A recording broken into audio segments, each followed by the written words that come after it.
22 April 2025 کو ہندوستان نے پہلگام کی پرسکون وادی کو فالس فلیگ آپریشن کر کے خون میں نہلا دیا اور اسے محض سیکیورٹی ناکامی کے طور پر پیش کیا۔ یہ ایک منظم فالس فلیگ آپریشن تھا، ایک ایسا گھناؤنا کھیل جس میں اپنے ہی نہتے شہریوں کو قربان کر کے ہندوستانی حکومت نے سیاسی فائدہ حاصل کیا۔ یہ کوئی حادثہ نہیں تھا بلکہ ایک سرد خون سے تیار کی گئی ہندوستانی سازش تھی۔ پہلگام کا خون محض بہا نہیں، اسے استعمال کیا گیا۔ یہ وہ قیمت بنی جس کے ذریعے رکے ہوئے رافیل طیاروں کی دفاعی معاہدوں اور ان سے حاصل ہونے والے مالی مفادات کو سہارا دیا گیا۔ جب بھی بھارت میں داخلی دباؤ بڑھتا ہے تو ایک مصنوعی بحران کھڑا کر کے عوام کی توجہ ہٹانا ہندوستانی حکومت کا پرانا ہتھ کنڈا ہے، اور بھارت نے پہلگام فالس ڈرامہ بھی اسی لیے رچایا تھا۔ واقعے کے فوراً بعد جس تیزی سے مقدمہ درج ہوا اور پاکستان پر الزام تھوپا گیا، وہ اس بات کا ثبوت ہے کہ یہ پہلے سے طے شدہ منصوبہ تھا۔ گولیاں چلنے سے پہلے ایک کہانی لکھی جا چکی تھی۔ چند گھنٹوں میں تیار بیانیاں دنیا کے سامنے رکھ دینا اس بات کی دلیل ہے کہ سچ نہیں بلکہ ایک منصوبہ بیچا جا رہا تھا۔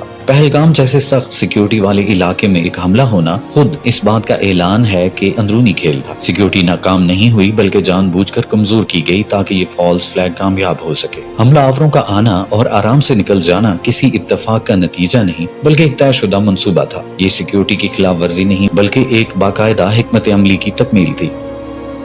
کشمیریوں کا کوئی قصور نہیں ہے، یہ جو بھی ہوا ہے اس میں سیکیورٹی فیلئر زیادہ ہے کیونکہ سیکیورٹی وہاں تھی نہیں۔ انٹیلیجنس بھی مطلب ہے، اگر آپ کے پاس خبر نہیں تھی یہ حادثہ ہوا یا قصہ ہوا تو پھر انٹیلیجنس فیلئر بھی ہے۔ پہلگام کے باہر جو ویلی ہے ایک قسم کی، وہاں سیکیورٹی کیوں نہیں تھی؟ کشمیر کچھ لوگوں کے لیے ایک انڈسٹری ہے اور کشمیری اس میں ایک را مٹیریل کی طرح یوز ہو رہا ہے، ان کے اپنے فائدے کے لیے، اپنی سیاست کے لیے۔ یہاں پر کشمیر میں 10 لاکھ سے زیادہ یہاں پر آرمی ہے۔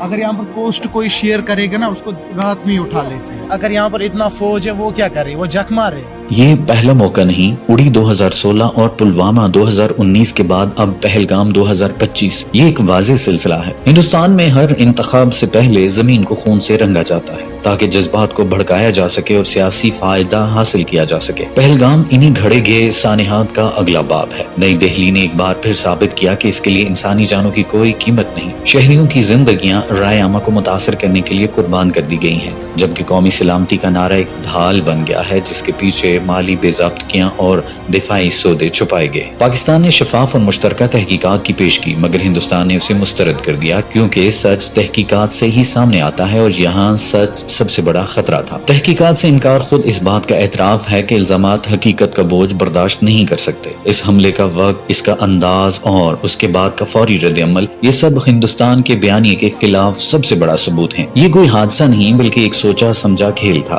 دنیا کو اب ہندوستان کے اس جھوٹے مظلومیت کے بیانیے کو مسترد کرنا ہوگا۔ ایک ایسی ریاست جو اپنے ہی بحران خود پیدا کرے اور پھر خود کو متاثرہ ظاہر کرے، اسے بے نقاب کرنا وقت کی ضرورت ہے۔ پہلگام حملہ کوئی سانحہ نہیں تھا، ایک فالس فلیگ منصوبہ تھا جو انسانی جانوں کے ساتھ کھیلا گیا، ایک خطرناک اور بے رحم کھیل جس کا مقصد صرف اقتدار، مفاد اور بیانیہ کنٹرول کرنا تھا۔